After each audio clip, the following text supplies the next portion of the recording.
Well, I bet you motherfuckers thought I was done. What's good, guys? Here we are in Waco, Texas. One day out from the show that I have been prepping for since last August. This is the one. This is the one I came here for. This is the motherfucking one, man. I don't really know what else to say besides that. 1 week after the Battle of Texas, which all the footage should be up by now, by the time you guys see it. I don't remember everything I said in the recap video. I peaked the night before. These are just cliff notes. I peaked the night before, and then no matter what I did the next day, I just couldn't fill out. I just couldn't. I won't say it's not possible, but I don't know anyone that has peaked 2 days in a row, and I don't know how you would do that, but I tried, man. I mean, I fucking had clean carbs, dirty carbs, 2 burgers and pancakes and ice cream. All the foods I know that work for me. Pralines and cream. You guys know that's my shit. It didn't work. Nothing worked. But it is what it is. Classic physique is it's a different class where weight doesn't really matter. So that's that. I lost fair and square. I have no problem admitting that. But I would have liked it better if there was a class I could compete in where weight did matter. You competed in your own weight class. Wait a minute. There is. That's what I got into this for, man. It's time to slap on those old posing trunks. Get oiled up and quote unquote do battle on stage. Also, it was kind of funny doing battle. Like, guys talking about going to battle, and like you're going on stage in a little man thong posing. And I probably said that. I probably said that once or twice, but seeing as how my best friend's in the military, it almost seems a little disrespectful. Anyways, with all that being said, you guys probably know my best friend, Alec Little. Who's unfortunately not with us. Like I said, he did join the military. He's married now. Dude's doing well. He's stationed in Virginia, and I plan to see him soon. So, Alec, if you're watching this, buddy, this one's for you. Yeah, man. Not much else to say. I guess just to update you guys. Went back to Houston, went full zero carb for 4 days. And, everyone was telling me there's no way you can do 2 shows back to back. You're just holding too much water. And I'll tell you guys exactly everything that I did. I literally just I loaded up on Dandelion Root. I took a water pill. I think the dose is 2 pills. I did that at night before I went to bed every night. Drank an ass load of water. In fact, I increased my water by 25 ounces every day. And for those of you guys that know, the more water you drink, the more you piss out. Your body releases aldactone, which is a natural diuretic. Zero carb. Also, carbs make you hold water, so that made a difference as well. I did 2 days and 4 cardio sessions, 30 minutes each. Nothing crazy, low intensity. 2 of them were post-workout, 30 minutes on the stairs. And 1 was 30-minute fasted cardio, just a walk in the neighborhood, brisk walk. I didn't stop to pet dogs or anything, as much as I wanted to. And then 30-minute, last cardio session was 20 minutes at night. So, just an update for you guys. I started carbing up yesterday. We got into Waco yesterday. been raining nonstop since we got here. Tanning's at 5:30 today. I'm gonna go pump up some chest, shoulders, and back in about an hour and a half.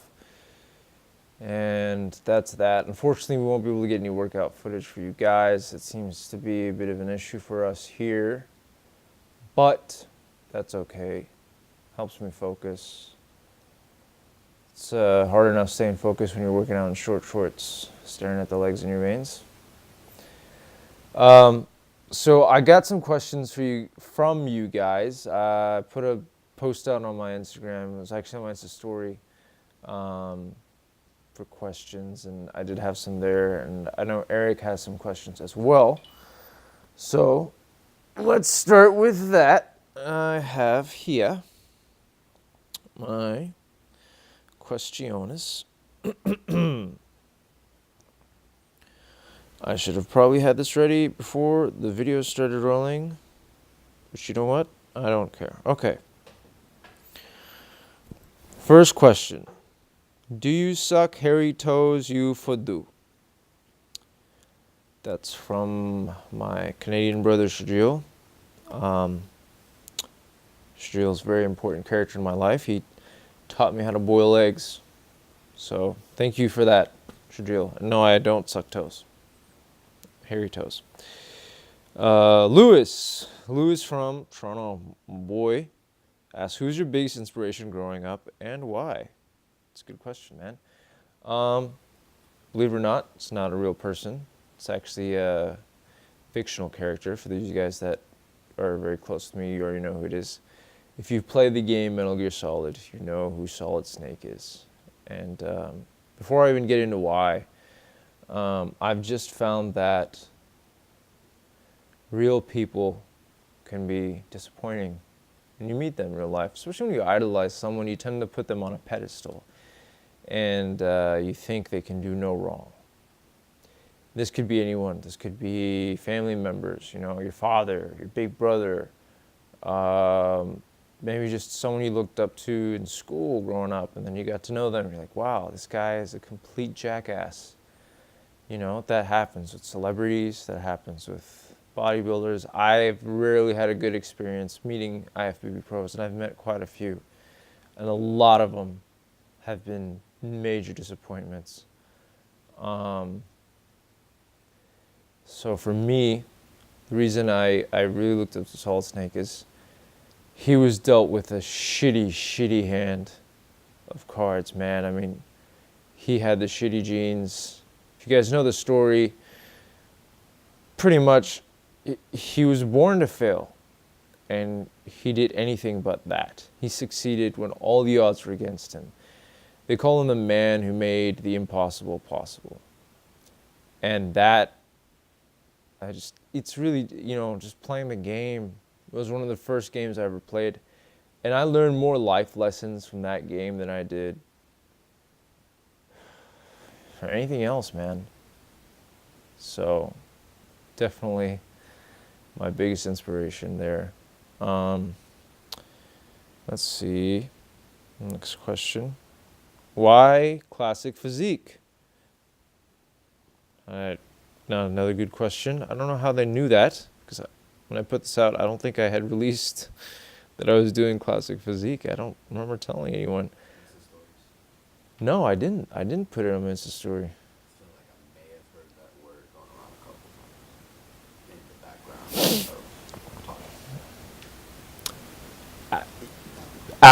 After I asked for questions, probably.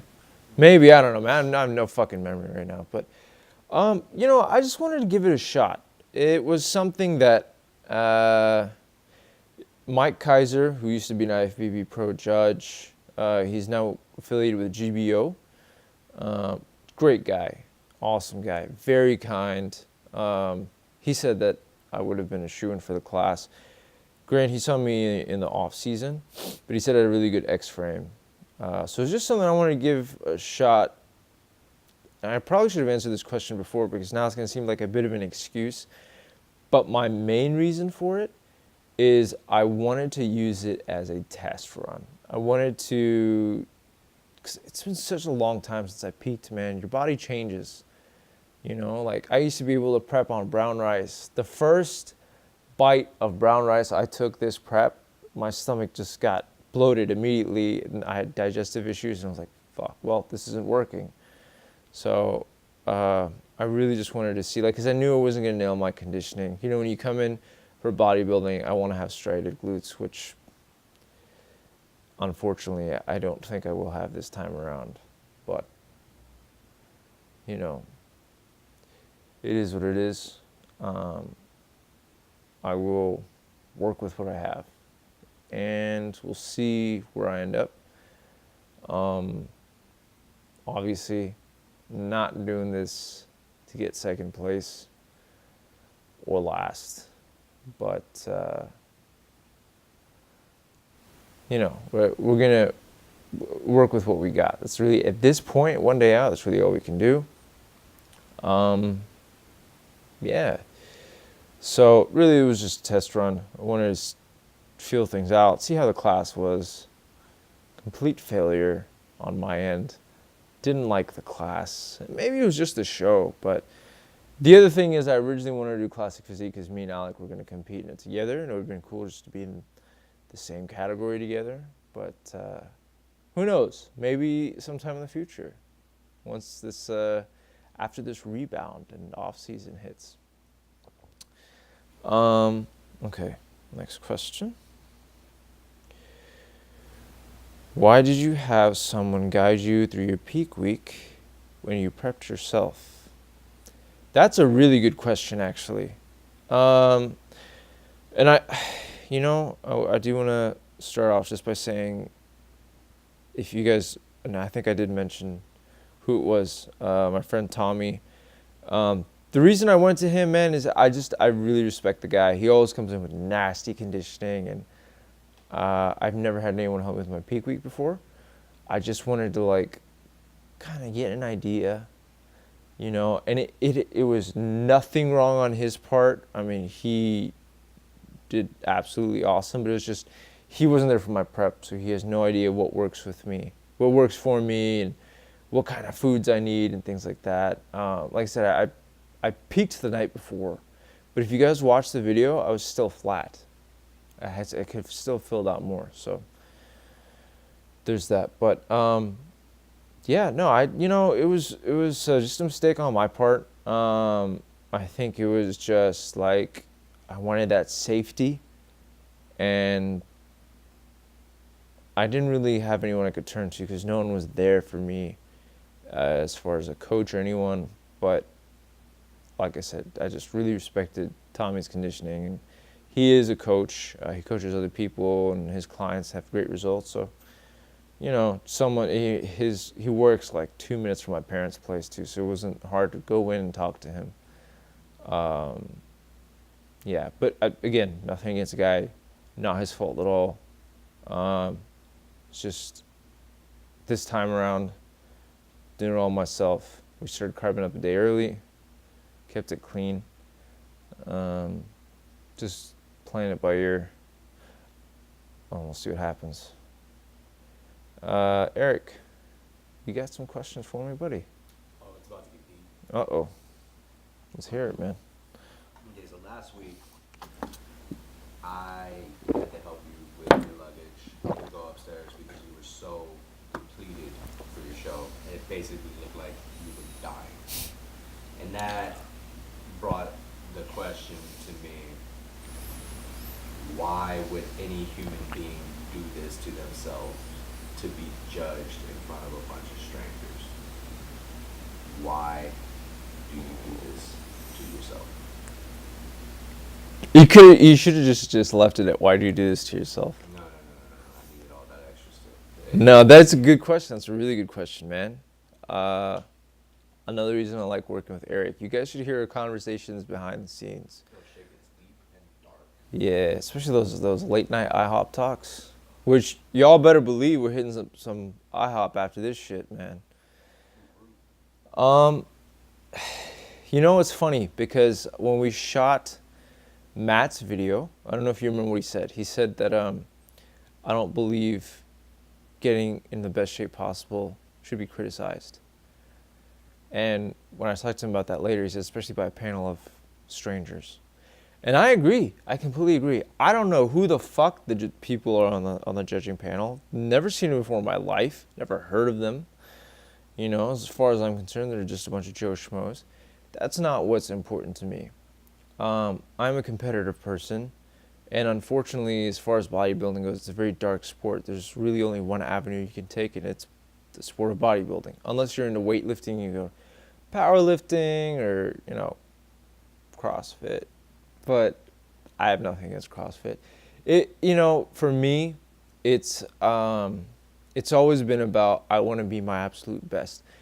And I want to bring such a crazy, awesome physique to the stage that even if the judges put me in last place, the audience can look at me and be like the greater majority can look at me and be like, that guy is the clear winner. That's what I want. And it's not about getting validation from other people.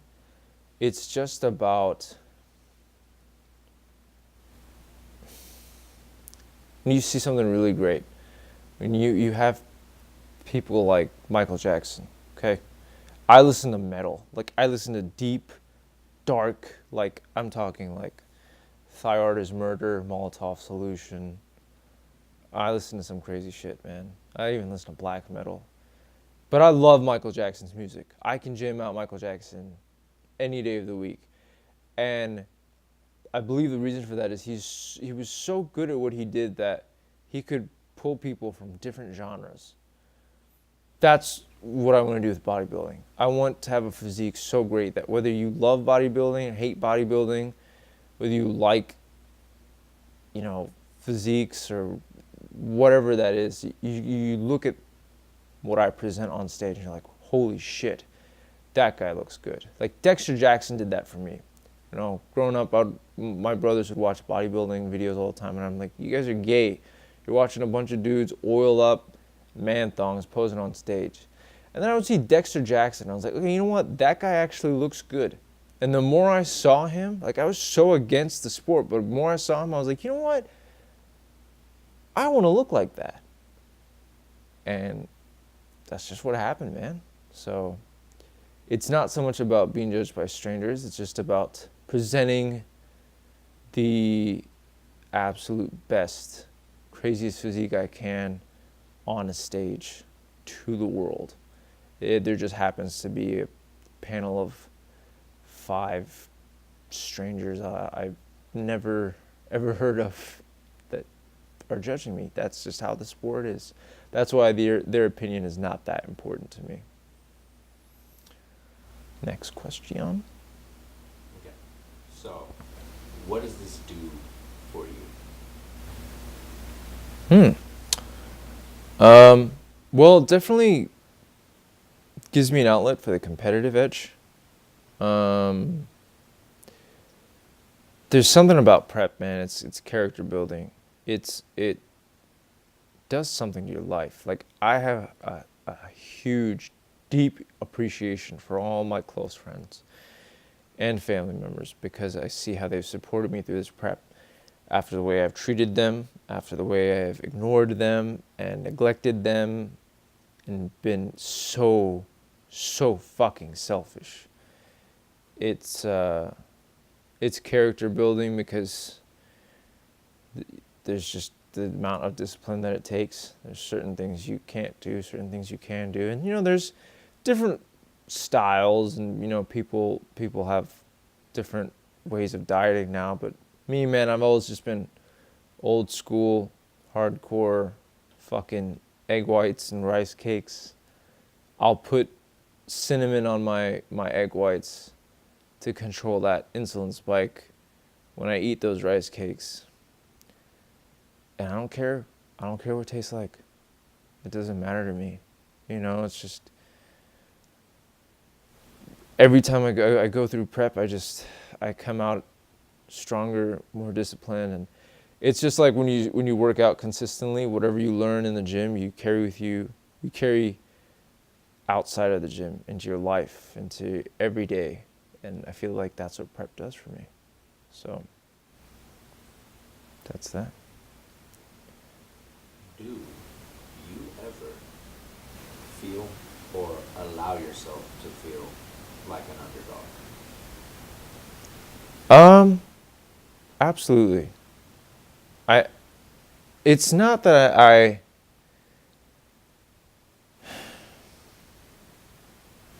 oh, this is a tricky one to answer.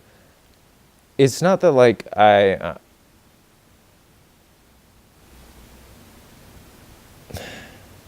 play that card. I mean, in a way, I do. I compete in NPC, and I'm natural.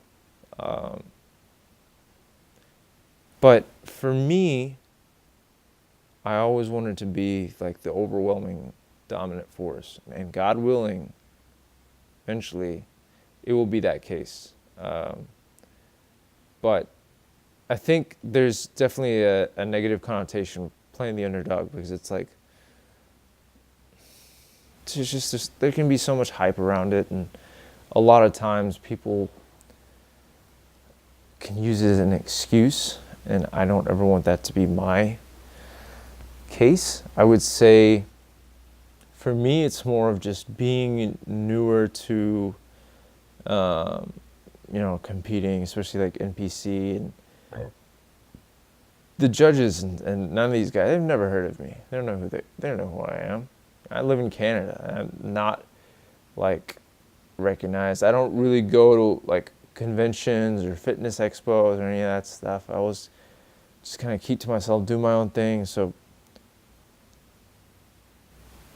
I don't think about how I'm the underdog. When I train, I just think about giving it everything I've got. And, I think naturally I just am, because of my circumstances and how the route I choose to take. But again, I wouldn't ever use that as an excuse or anything else. Where do you see yourself at this time next year? Growing. I definitely need to put size on. I think that's pretty apparent. And honestly, man, when I go into prep, I just put everything I have into it. That this is great, it's awesome, I love it, but I need to pay some bills, man. So I really need to just take some time and focus on my career, and I've already got some plans for this coming year, this coming year. So I'm really just focusing on that, but I really want to take some time to grow. I don't like to play the number game, but I would like to hit at least 220 before I start prepping again. When I started prep, I got up to 200, so I went up about like 7 or 8 pounds, and then worked my way down, but it was not like a good 200. I posted a picture on my Instagram, you guys could see that. So, yeah, that's that.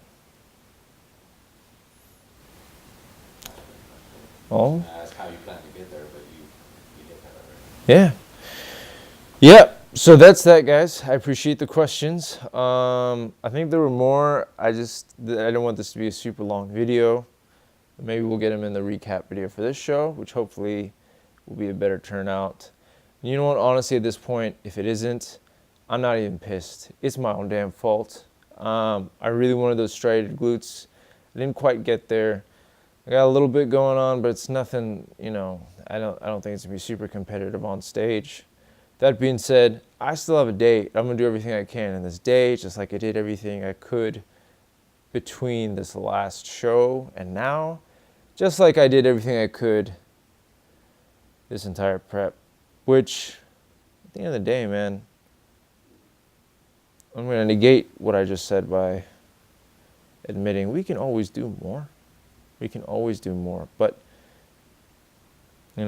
that's on us, because we decide when we go to bed, we decide when the day's over, and once we make that decision, there's no going back. So stay tuned, you guys. I hope you enjoy this. Hopefully it's not too long of a video. What are we at? Does it say? How long is it? 20 minutes? 25. Fuck, okay. End it. Just cut it. Cut it right now.